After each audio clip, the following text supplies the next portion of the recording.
ఇది స్వర్ణగిరి ఎంట్రన్స్ అన్నమాట.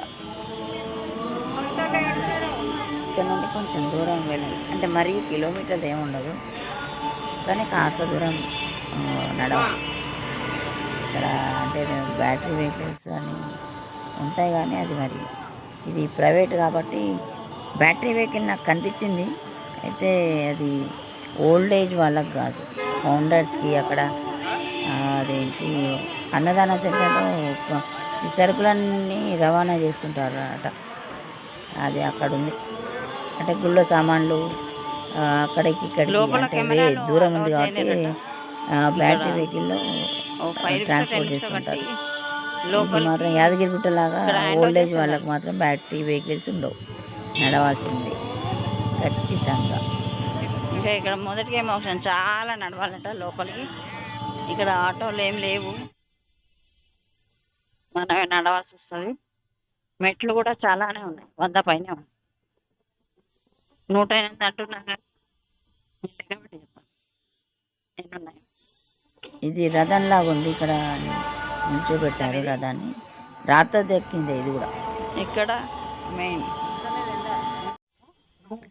ఇక్కడ విశాలంగా ఉంది, చాలా డస్ట్బిన్స్ ఉన్నాయి, చాలా నీట్గానే ఉంది. ఇంకా కన్స్ట్రక్షన్ పూర్తిగా కాలేదు, ఇంకా ఉంది, చేస్తూనే ఉన్నారు. ఇక్కడ నడవడం అంటే కాస్త కాళ్ళు అయితే నొప్పులు పుట్టడం కాదు, ఎండుంటే మాత్రం కాలిపోతాయి. ఇక్కడ శ్రీవారి పాదాలు భలే ఉన్నాయి, గోళ్లతో సహా ఎంత బాగా చెక్కారో చూడండి, ఎంత నీట్ ఫినిషింగ్ ఉంది, చాలా బాగుంది.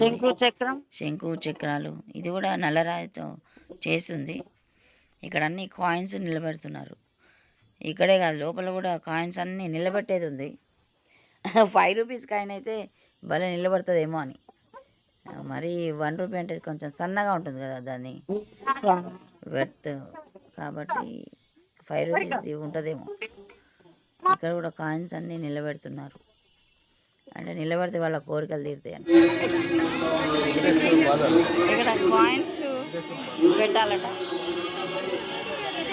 స్ట్రైట్గా నిలబడుతున్నాయి.